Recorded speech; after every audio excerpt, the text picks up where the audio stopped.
ক্যানিংয়ে গ্রেফতার কাশ্মীরি জঙ্গি। নিষিদ্ধ জঙ্গি সংগঠন তেহরিক উল মুজাহিদিনের সদস্য জাভেদ মুন্সি সেই ক্যানিং হাসপাতালের সামনে থেকে পুলিশের জালে।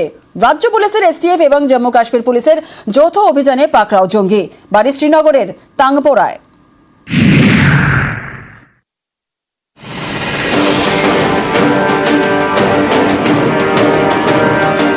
বৃহস্পতিবার মুর্শিদাবাদ থেকে গ্রেপ্তার 2 এবিটি জঙ্গি। আর শনিবার ক্যানিংয়ে জালে কাশ্মীরি জঙ্গি জাভেদ মুন্সি,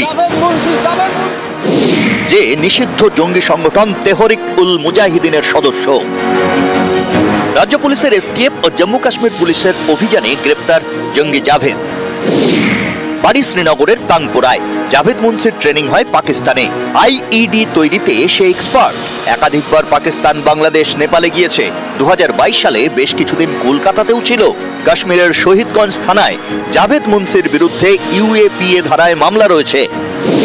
সম্প্রতি কাশ্মীরে কয়েকজনকে আটক করে পুলিশ। তাদের জেরা করেই জানা যায় জাভেদের কথা।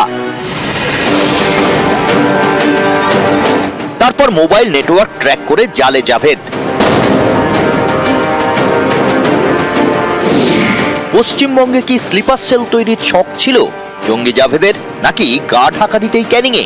জঙ্গিদের শায়েস্তা করতে কাশ্মীরে ব্যাপক ধরপাকড় চলছে। তেহরিক উল মুজাহিদিনের উপর নজর রয়েছে গোয়েন্দাদের, কারণ তাদের মাথায় হাত রয়েছে পাকিস্তানের গুপ্তচর সংস্থা আইএসআই এর। এই নিষিদ্ধ জঙ্গি সংগঠন তেহরিক উল মুজাহিদিনের সদস্য জাভেদ মুন্সি কাশ্মীরে থাকলে ধরা পড়ার ভয়, তাই কি ক্যানিংয়ে এসে গা ঢাকা দেওয়ার চেষ্টা? তা অবশ্য হয়নি। গা ঢাকা দেওয়ার আগেই ক্যানিং থেকে পুলিশের জালে কাশ্মীরি জঙ্গি। একসময় বাংলাদেশ থেকে পশ্চিমবঙ্গ হয়ে ভারতের বিভিন্ন জায়গায় ছড়িয়ে পড়ত জঙ্গিরা।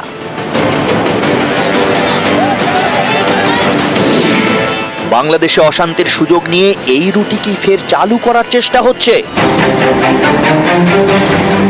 জাভেদের গ্রেপ্তারিতে এই প্রশ্নটা উঠছে। তাছাড়া সম্প্রতি আনসারুল্লাহ বাংলা টিমের 8 জঙ্গিকে গ্রেপ্তার করে পুলিশ। এর মধ্যে অন্যতম সাদ রাডি ওরফে সাবশেখ। এই জঙ্গি মুর্শিদাবাদ সীমান্ত দিয়ে ভারতে ঢোকে।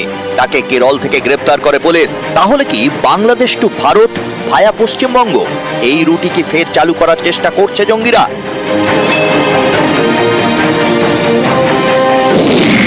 নভেম্বর মাসে কাশ্মীর থেকে ক্যানিংয়ে আসেন জাভেদের আত্মীয়রা। ক্যানিংয়ের হাসপাতাল পাড়ায় বাড়ি ভাড়া নেন। গুলসাল হাউস নামে শালের ব্যবসা শুরু করেন।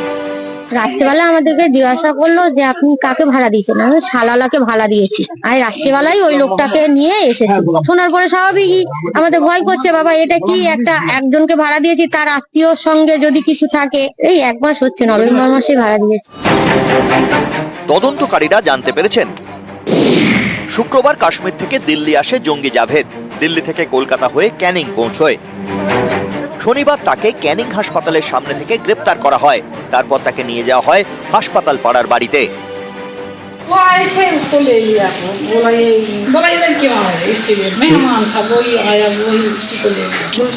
मतलब हाँ, आप लोगों का हाँ, वो उसका जीजा है, उसका जावेद साहब। जावेद उसको तो 25 साल हो गए शादी को, हमारी ननद को। ক্যানিং থেকে জালে জঙ্গি। জঙ্গির আত্মীয় ক্যানিং এর ভাড়া বাড়িতে। সেই গুলসাল হাউসই এখন পুলিশের নজরে। নিউজ 18 বাংলা।